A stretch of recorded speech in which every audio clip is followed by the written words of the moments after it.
go watch another game, okay? Because I'm sold just off of that.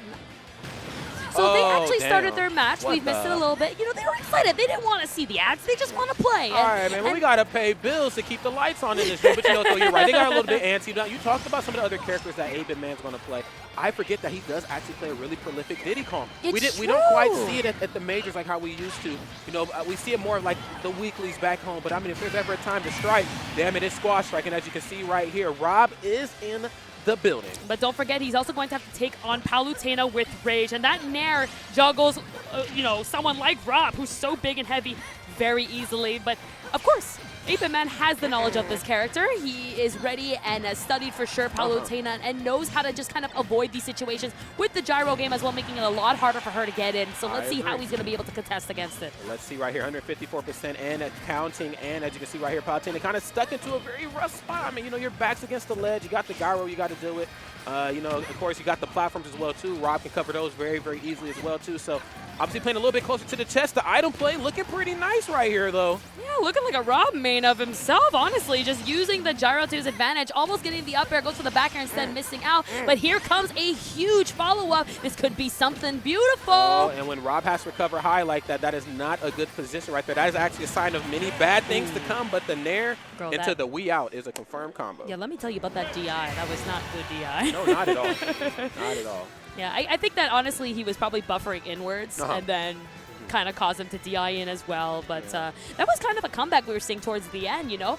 I feel like we all know 8BitMan's best character is Rob. Of course. And the fact that he was able to bring that up to a 60% or so before taking the stock, and honestly, he took his own stock. If you're going to DI like that, that's considered a suicide stock. And, you know, I think he could definitely take this, especially now that we're going to be watching from the beginning. We can now analyze and see the full teams, the adjustments of how are these characters going to work. Definitely we were on a flatter stage, which is going to give a huge advantage to 8BitMan's team. We got Rob and Diddy Kong, who just do so well on a flat stage, really baiting with banana or gyro. And I like this Jigglypuff pick. On paper, I was like, how does it, because you ever like look at somebody's characters and you're like, where does this one fit into the equation? Yes. But I understand Jigglypuff. I mean, Jigglypuff has the ability to go off stage and apply a lot of pressure as well, too. And in order to play Jigglypuff at a high level, you have to know how to move with her, okay? Because, you know, we get so caught up in, like, the back airs, the wall of pain, the pound, you know, everything that she can bring to the table off stage, excuse me. But how does that start? It starts by playing strong on stage, and a good Jigglypuff will certainly make you pay for an overextension, as you can see right here. Meat Brawler stuck in a really tough spot right here. I like ILikePieInmouth is really going to have to kind of, you know, knuckle up and just really play a little bit closer to the chest right here.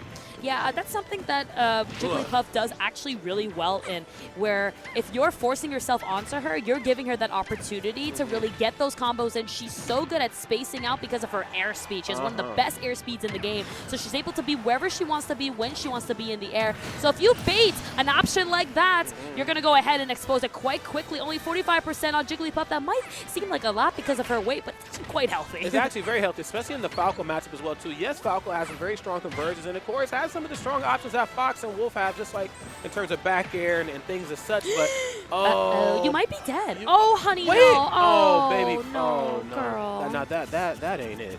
Yeah, he also like admitted it too. I saw him in the face. He laughed about it. It's great that he's not taking it too seriously. You know, just kind of shrugging it off and seeing if he can keep up the pressure, because he's playing extremely well at the moment against the Jigglypuff, pressuring 8BitMan to just be off stage. Let's see if he can get some sort of edge guard going. That's one of the hardest things to do against Jinx. You know what though? I was actually happy that more than any of the other characters in this trio, that him as Falco got rid of Jigglypuff, because Jigglypuff can actually play the long game with Falco.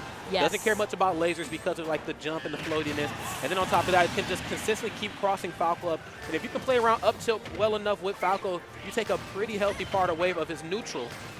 All right, we're just seeing the repeat at the moment. Oh my God, even slips onto the banana. Maybe that was a setup for all we know, you know, trying to get in his head. One thing I've been noticing from ILikePie is he's having a hard time coming back to the stage. He's very reckless when coming back in terms of ledge decisions. He's constantly jumping from ledge, and that's making him quite predictable. So we've seen 8BitMan really doing a good job at just kind of keeping him off into an unsundered. Oh my God. Oh dear. He is just, he's just throwing those barrels, man, let me tell you. I mean, it's that jungle tech, you know what I'm saying? We need to get that looked at, okay? Yes. We got to get that jungle technology looked at, because that was very unfortunate. But you know what, though?